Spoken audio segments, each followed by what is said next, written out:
So Bangladesh bank এডির 2023 এর এই প্রশ্নটা বলছে যে a man purchases two clocks A and B at a total cost of টাকা 650.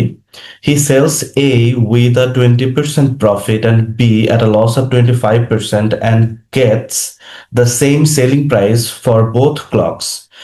What are the purchasing prices of A and B respectively? So আমরা যদি এই প্রশ্নটা একটু বুঝি, এখানে বললো যে একজন মানুষ দুইটা ঘড়ি কিনলো, এক এ অ্যান্ড বি, যার টোটাল কস্ট হলো দুইটার কস্ট মিলে 650 টাকা। সে একটা ঘড়ি বিক্রি করলো 20% প্রফিটে, আর একটা ঘড়ি বিক্রি করলো 25% লসে, এবং সে ফাইনালি দেখলো যে দুইটারই সেলিং প্রাইস সেম। সো এখানে চাচ্ছে যে what are the purchasing prices of A and B respectively. So আমরা যদি এইটা একটু ডিটেইলড অ্যাপ্রোচে দেখি, তাহলে আমরা এইখানে যদি এ এর কস্ট প্রাইস অফ এ যদি আমি এক্স ধরি, এবং কস্ট প্রাইস অফ বি, তাহলে কি হবে?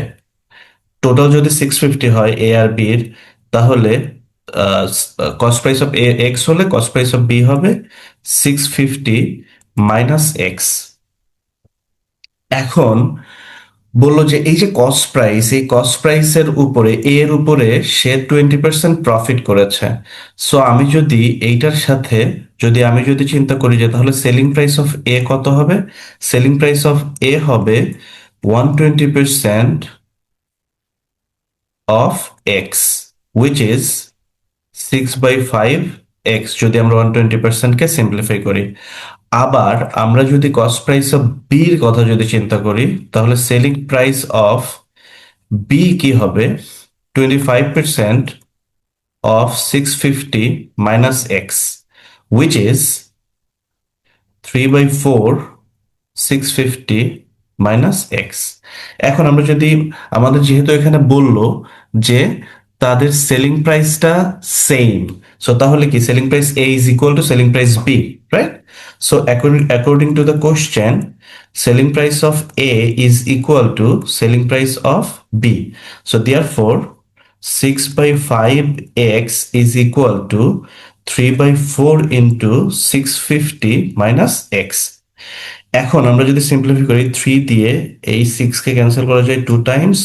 So finally 8x is equal two 5 দিয়ে যদি এই পাশে মাল্টিপ্লাই করি, so 5 into 650 minus 5x। So therefore 8x plus 5x is equal to, so 13x is equal to 5 into 650. So 13 দিয়ে আমি 65 কে ক্যান্সেল করতে পারি, 5 times, so 50. So therefore x is equal to 250. So x যদি 250, তার মানে কি আমার সিপি অফ এ হলো 250। So cost price of A হলো 250। তাহলে কস্ট প্রাইস অফ বি কি? কস্ট প্রাইস অফ বি আসবে 650 minus 250, that is 400। So answer B is the correct answer. So আমরা যদি আরেকটা অ্যাপ্রোচ একটু দেখি,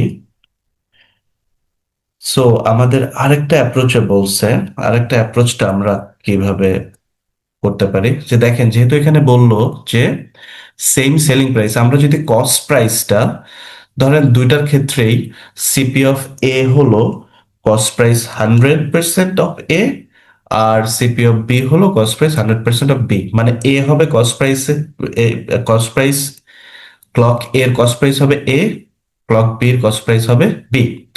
সো তাহলে আমাদের কি আসে? অ্যাকর্ডিং টু দ্য কোশ্চেন, যেহেতু সেলিং প্রাইস সেম, তাহলে সেলিং প্রাইসটা কি আসবে? এর সেলিং প্রাইস আসবে 120% of A, and which will be equal two, যেহেতু 25% লস করছে, সো লস করলে কি হবে? 100 থেকে 25 মাইনাস করলে 75% অফ বি আসবে। সো দেয়ার ফোর এটাকে যদি আমরা সিম্পলিফাই করি, 6/5 A is equal to 3/4 B. So এটা ক্যান্সেল করলে আসে 2। So or A is to B আসবে 8, 5 is to 8. সো এই যে রেশিওটা আসলো, এই রেশিওটা আসলো হলো cost price of A and cost price of B এর রেশিও। এই দুইটাকে যদি আমরা অ্যাড করি তাহলে কত আসে? 13 আসে। সো এই যে দুইটার কস্ট প্রাইসের যে যোগফল 13 পার্ট আসলো, এখানে যেহেতু রেশিও হচ্ছে পার্ট বলবো আমরা, এইটা আমাদের টোটাল কস্ট প্রাইসের কত ইকুইভ্যালেন্ট হবে? 650 ইকুইভ্যালেন্ট হবে। সো আমরা বলতে পারি যে this 13 is equivalent to 650। So therefore cost price এর পার্ট কত? 5। সো 5 ইজ ইকুইভ্যালেন্ট টু কত? সো এই 13 দিয়ে যদি আমি 650 কে ক্যান্সেল করি তাহলে এটা 5 আসে, আর এই জিরোর জন্য 0। সো 250। আবার যদি আমরা অ্যান্ড এগেইন 8 ইকুইভ্যালেন্ট টু কত হবে তাহলে? 8 মানে হলো এই যে বি এর কস্ট প্রাইসের পার্ট যেটা। সো 5 8 যা 40, সো 400। সো এই দুইটাই আমাদের আগেরটার সাথে মিলে গেল, 250 and 400। So again D is the answer.